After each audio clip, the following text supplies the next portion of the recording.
One of the most important departments on a film set is the camera department.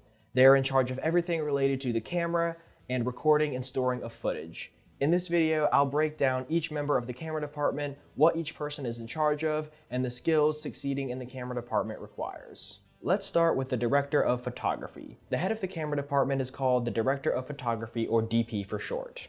The DP is in charge of the visual look of the production. The DP's primary responsibilities include collaborating with the director on camera angles, lens choices, and lighting, selecting camera and lighting equipment, and establishing visual continuity across the production. Most of the DP's work is done during pre-production.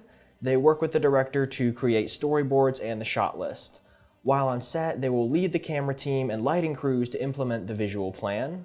They will also sometimes be involved in post-production processes like color correction. Being a successful DP requires many technical and artistic skills. They need to thoroughly understand many pieces of camera and lighting equipment and their practical application. They also need to have an eye for aesthetics and composition and understand how different camera and lighting choices will evoke certain moods and emotions. They also need to clearly communicate their ideas to the director and the rest of the camera crew. Moving on to the camera operator. The head of the camera department is called the camera operator, or CamOp for short. They do exactly what their job title says. They operate the camera.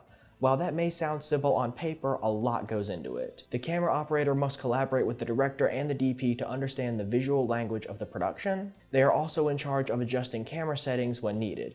For example, if the DP thinks a shot is too bright and instructs the camera operator to lower the f-stop, the camera operator needs to know how to do that off the top of their head. A successful career as a camera operator requires several things. First, technical knowledge, a firm understanding of camera settings, camera technology, and camera equipment. Second, visual skills, the ability to frame shots and understand visual language. Third, physical stamina. Many pieces of camera equipment are heavy and need to be moved around constantly throughout a filming day. Being a camera operator is a ton of fun, but can also be physically exhausting and mentally draining. Moving on to the first AC.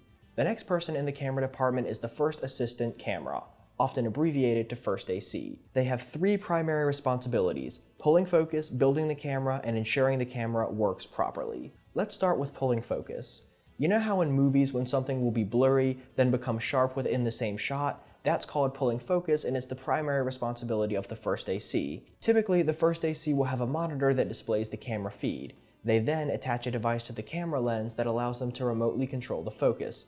During filming, they adjust the focus according to the DP's instructions. The next responsibility of the first AC is building the camera. At the start of each day, it's the first AC's job to set up all the camera gear. They need to make sure that all the accessories are attached correctly and running smoothly. These accessories can include the lens, an external monitor, the batteries, and more.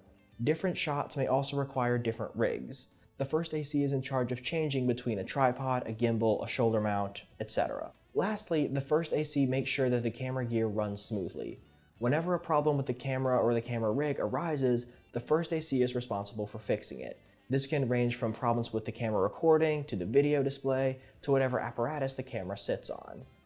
Like being a CamOp, being a good first AC requires extensive technical knowledge and skills. There are hundreds of different pieces of camera gear used in the industry, and a good first AC understands and can operate them all. Another skill required is problem solving.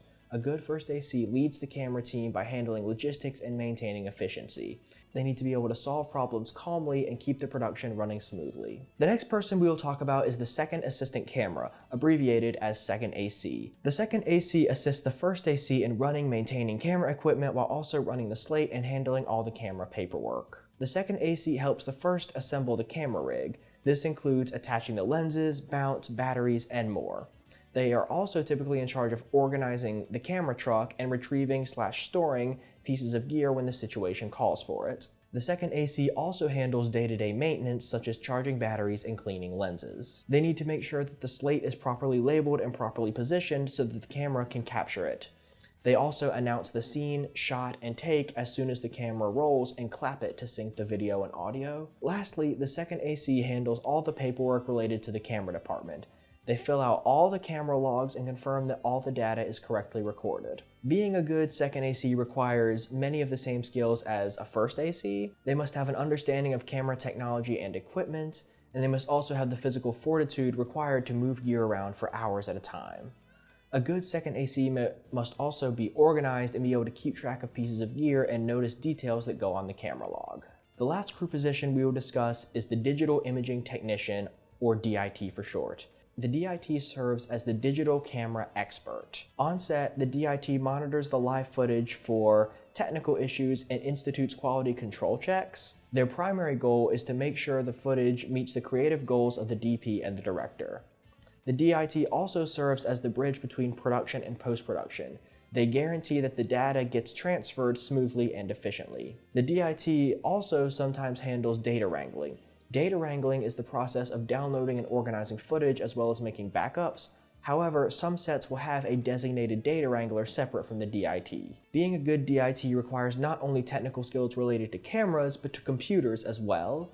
A good DIT knows all about the different types of footage and how to adjust, organize, and copy them. They must be able to communicate with the DP as to how the DP wants the footage to look and be able to keep that footage arranged. Like all departments in film, the camera department may have a production assistant.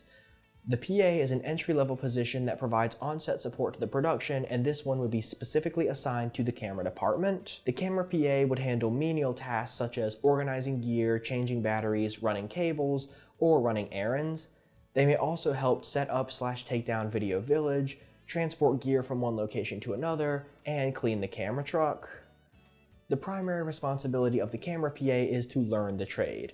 The PA hopes to one day work their way up the hierarchy and officially be part of the department. So that's it. Those are the main roles in the camera department. While the specific skills may vary depending on what type of role you have, in general, working in the camera department requires technical knowledge, physical stamina, and the ability to work under pressure. Did I leave anything out? Is there anything you want to see discussed that I did not discuss? Also, what department should I make a video about next? If you want to see more videos like this, click this playlist right here. As for always, thank you so much for watching. Be sure to subscribe. Have a nice day.